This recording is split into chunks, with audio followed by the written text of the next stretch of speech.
அந்த சூப்புக்காக இன்னும் கொஞ்சம் தண்ணி தேவைப்படுது. சோ தண்ணி கொஞ்சம் கூட விட்டுறோம். சோ இது ஒரு கொதி வரணும். கொதி வந்த அப்புறம் என்ன பண்ண போறோம்? பெப்பர் ஆட் பண்ணிடலாம். White pepper. ஓகே. நல்ல ஃப்ளேவர் இருக்கும். நம்ம நிறைய ஆட் பண்ணிருக்கோம். ஆமா. White pepper. அவ்வளவுதான். இந்த குக்கிங் ப்ராசஸ்ல இவ்வளவுதான் ஆட் பண்ண போறோம். Rest are all garnishing. ஓ அப்படியா? ஓகே. சோ இது வந்து ஒரு பாயில் வந்ததுக்கு அப்புறம் நம்ம வந்து சர்வ் பண்ணும்போது மேல கேரட், ஆமா, கொஞ்சம் லெமன் வேணும்னா புழிஞ்சிக்கலாம். லெமன் இதுலயே பிழிஞ்சிடலாம் ஆஃப் பண்ணிட்டு. ஏன்னா குக் பண்றச்ச லெமன் பிழிஞ்சா சில சமயம் கசப்பு வந்துரும். சோ ஆல்மோஸ்ட் ஒரு பாயில் வந்துச்சு.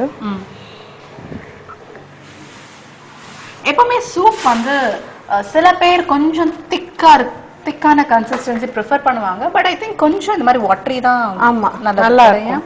ஏன்னா இது கொஞ்சம் இல்ல porridge மாதிரி இருக்கும், கஞ்சி மாதிரி. இந்த வெஜ் அது மட்டும் இல்ல, சோ அந்த மாதிரி கொஞ்சம் திக் கன்சிஸ்டன்சி இருக்கும்போது அதுவே ஃபில்லிங்கா ஆயிடுற மாதிரி ஒரு ஃபீல் இருக்கு. அப்புறம் சாப்பிட முடியாது. நம்ம ரெஸ்டாரண்ட்ஸ்ல மோஸ்ட் ஆஃப் த டைம் அதான் we suffer இல்ல. எல்லாம் பார்த்து ஆர்டர் பண்ணிடுவோம் என்துவா. பட் ஒன்ஸ் அந்த சூப் வந்து அது 1/2 இருந்தா கூட அது கொஞ்சம் குடிச்ச உடனே ஜஸ்ட் நமக்கு அந்த ஃபீலிங் பாக்கி எல்லாம் எப்படி சாப்பிட போறோம் அப்படின்னு ஒரு மலைப்பாயிடும். ஆஃப் பண்ணிடலாம். ஓகே. சோ கொதி வந்த உடனே ஆஃப் பண்ணியாச்சு. கொஞ்சம் லெமன் ஆட் பண்றேன். லைக் ஒரு ஹாஃப் லெமன்ல பாதி தான் நான் பிழிய போறேன். ஓகே. சோ நல்ல ஒரு டாங்கினஸ் கொடுக்கும். சால்ட் மாத்திரம் நம்ம சாப்பிடுறச்ச செக் தேவையான அளவு ஆட் பண்ணிக்கலாம். ஓகே. சோ இப்ப சர்வ் பண்ணும்போது கேரட், கொத்தமல்லி நல்ல ரா கேரட் தான். நல்ல ஃபைனா சாப் பண்ணினா உங்களுக்கு அந்த கிரன்ச்சினஸ் சாப்பிடும்போது அந்த கடிக்கும் போது நல்லா இருக்கும். ஏன்னா இதுல எதுவுமே இல்ல. இதுல வந்து வெங்காயம், அந்த இஞ்சி, பூண்டு, பச்சை மிளகாய் எல்லாமே வந்து நம்ம அரைச்சிட்டோம். பிளெண்ட் பண்ணும்போது அந்த காயோட சேர்ந்து எல்லாமே பிளெண்ட் ஆயிடுச்சு. சோ வெறும் வாட்டரியா தான் இருக்கு இது. சோ அதனால இந்த கேரட் மட்டும் அது கிரன்ச்சியா கூட சேர்ந்து கடிக்கும் போது நல்லா இருக்கும். சோ இப்போ கார்னிஷ் பண்ணலாம்.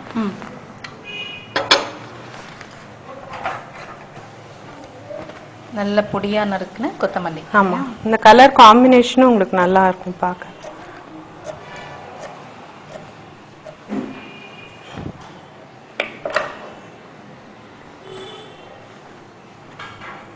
and carrot. Okay.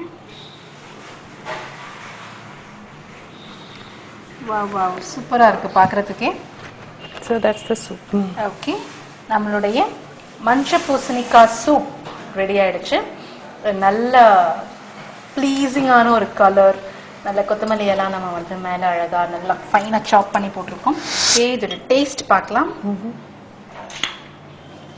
அண்ட் வெறும் எல்லோ கலரா மட்டும் இல்லாமல் அந்த கேரட்டோட அந்த ஆரஞ்சு எல்லாம் இருக்கும்போது நல்லா இருக்கு பார்க்கறதுக்கு.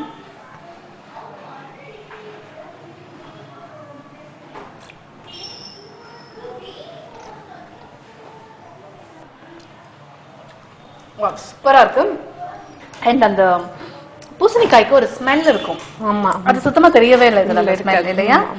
நல்லா நம்ம வந்து மசிச்சிட்டதுனால என்ன தெரியல, அந்த டேஸ்டே நமக்கு வரல. அண்ட் அந்த ஸ்வீட்னஸ் வந்து ரொம்ப டாமினேட் பண்ணும் அப்படின்னு நினைக்கிறவங்களுக்கு கண்டிப்பா டாமினேட் பண்ணல. ஏன்னா வந்து அந்த எலுமிச்சைப்பழம் பிழிஞ்சிருக்கோம் இல்லையா, ஸோ பேலன்ஸ் பண்ணிருக்கு. கொஞ்சம் அதோடைய அந்த ஃப்ரெஷ் லெமன் ஸ்மெல் இருக்கு. ஆமா, சம்டைம் சிக் ஒரு மாதிரி வயிறு அப்செட்டா இருக்கறச்சே இது ரொம்ப ஹெல்ப் யூ. ஆமா, அண்ட் அந்த லெமனோடைய அந்த லெமன் ஜூஸ் வந்து நமக்கு அது அந்த டேஸ்ட் தெரியுது, நல்ல ஃப்ரெஷ்னஸ் சூப்பரா இருக்கு. அண்ட் அந்த கேரட் கடிக்கும் போதெல்லாம் சாப்பிட்றதுக்கு ரொம்ப நல்லா இருக்கு. இன்னொரு முக்கியமான விஷயம், எப்பவுமே சூப் பண்ணும்போது கொஞ்சம் பொருட்கள் வந்து நமக்கு வீட்டுல இல்லாத பொருட்களா இருக்கும். பட் இதுல பாத்தீங்கன்னா எல்லாமே வந்து நம்ம வீட்டுல ஈஸியா இருக்குது. ஆலிவ் ஆயில் இல்லைனாலும் நம்ம குக்கிங் ஆயில்ல வெறும் பட்டர்ல கூட பண்ணிக்கலாம் இல்லையா? சூப்பரா இருக்கு. ஸோ கண்டிப்பா நீங்க வந்து இந்த மாதிரி ஒரு வெஜிடபிள் சூப், இந்த மஞ்சள் பூசணிக்காய் வச்சு இந்த மாதிரி ஒரு சூப் வந்து ஒரு நாள் ட்ரை பண்ணி பாருங்க. அண்ட் கண்டிப்பா எல்லாருமே வந்து நல்லா இருக்கு அப்படின்னு சொல்லுவாங்க இல்லையா? Okay, thank you so much ma'am, ரொம்ப நல்லா இருந்தது. வணக்கம்.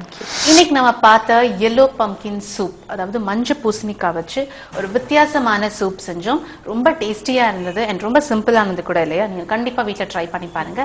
ட்ரை பண்ணி பார்த்து சாப்பிட்டு பார்த்து எப்படி இருந்துச்சு மெகா டிவிக்கு எழுதி அனுப்புங்க. அது மட்டும் இல்ல, உங்களுக்கும் இந்த மாதிரி வித்தியாசமா சமைக்க தெரியும்னா நீங்களும் இங்க வந்து சமைக்கலாம். நீங்க பண்ண வேண்டியதெல்லாம், நீங்க என்ன செய்ய போறீங்களோ அதை பத்தி தெளிவா எழுதி அதோட உங்களோட கலர் போட்டோகிராஃப் உங்க வீட்டு முக